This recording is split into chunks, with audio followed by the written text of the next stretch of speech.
I still don't really like his play. I think if he's trying to soul read us for like a float, he should probably just be trying to bluff us off of it, which shouldn't be very hard to do if we did float, because some of my bluffs are beating his ace-6, as evidenced by that hand.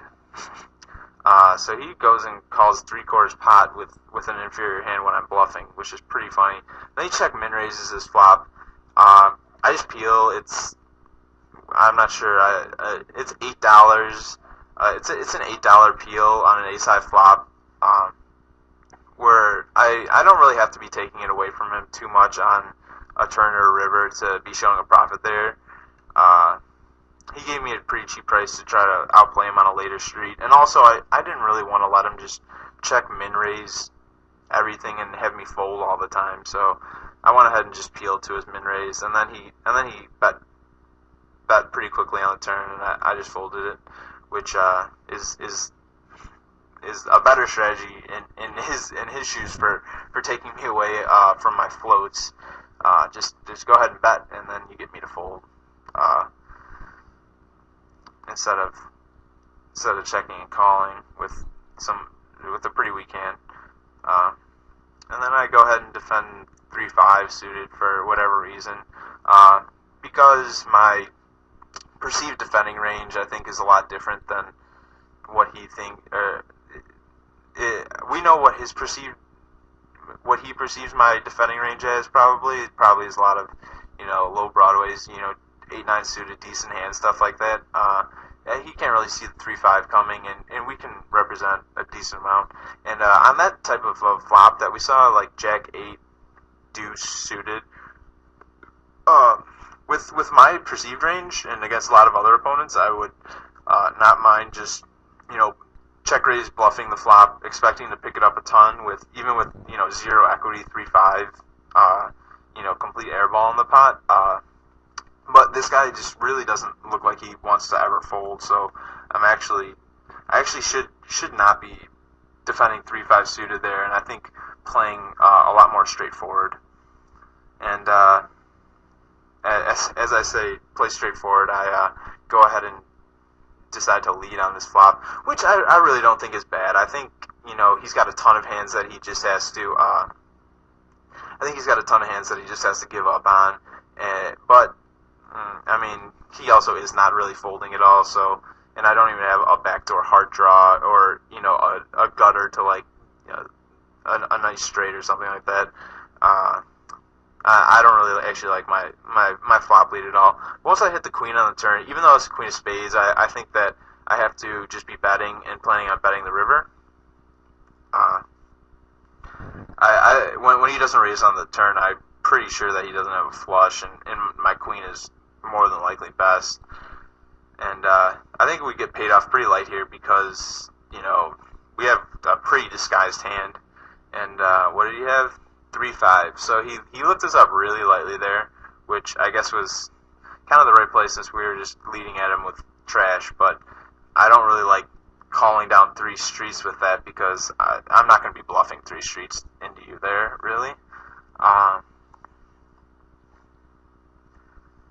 And if you notice, he's getting kind of upset in the chat box, which is if you're doing something like that yourself, you should work on not giving off any sort of information like that in the chat box, I think. And also it's just real good to take note that he is actually getting a little bit upset, it seems.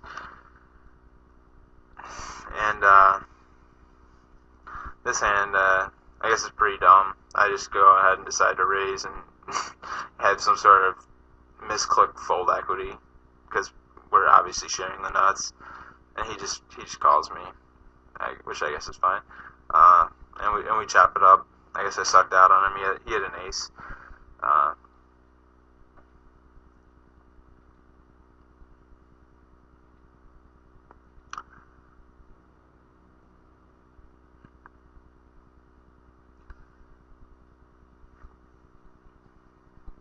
Yeah, I'm checking checking on his chat there. Uh, it becomes pretty important, I think, when you're playing. Yeah, he gave me a must be nice earlier. I guess when I hit some weird hand. But it's important when you're playing, heads up with a person, when you guys are just matching wits one on one, to really pick up on anything he wants to give you, like in the chat box and stuff like that. I think that's perfectly fine. And I don't really like this play, but I don't think it's that terrible to just go ahead and lead.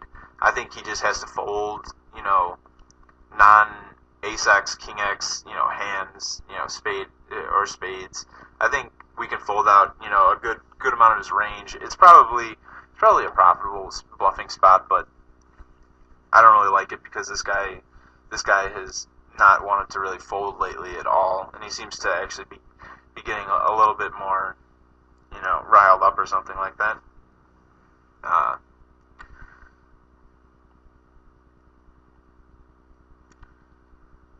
And we're getting pretty close to the end. I'm not sure how much longer this goes, but I think there's a couple more interesting hands that take place.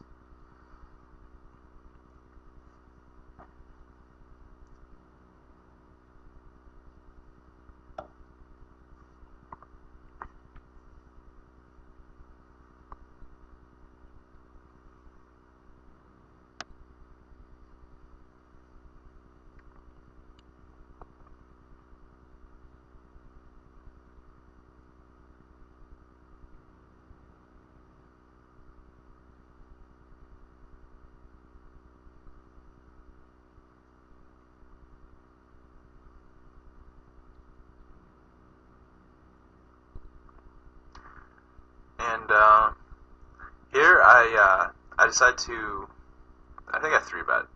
Yeah, I 3-bet it because, for a couple of different reasons. One is he has not been folding at all lately, and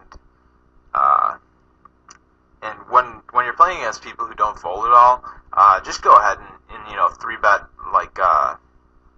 a wide range of hands. You don't necessarily have to be polarized against that, because you're just playing a wide hand range against a wide hand range, and it kind of works out like that. And I would really not like, with a super tight 3-betting image, to be 3-betting a hand like Queen Jack suited. It plays so much better to a call. But this guy was just kind of defending everything. So do I think he's defending stuff like Queen 10, Queen 9, Queen 8, Jack 10, Jack, all dominated hands like that, and in many weaker hands than Queen Jack? Yeah, I definitely do think he's doing that. So I think I can, even with my pretty tight range, I think he's calling pre-flop with a dominated, less than optimal range. And I do have a tight range, and that's a super wet board. And I have a gut shot to like the super nuts again. And a great card rolls off, a blank ace. So again, my range is to him. It's got to be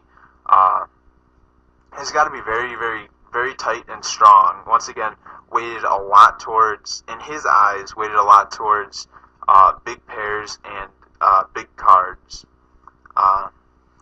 So I think it's absolutely profitable to be double barreling on this ace. And if he calls, depending on what the river is, I would probably just be shoving, though. I probably wouldn't be if it's like a card that puts 4 to a straight out there. But I would probably be shoving any other card, even all diamonds and stuff like that, because I don't think he's actually got diamonds much in his range. I think he probably would have shown some aggression at some time, and then he just goes ahead and instantly check raises here and can't really do anything with the sixes, so I give it up. But on that ace, I mean, that's just a perfect card for us to continue barreling. And then if he calls there, it sets up a profitable river bluff, because he can't really have that strong of a hand if he's just calling the turn. But once again, we can have a much stronger hand, and we have a lot of hands that are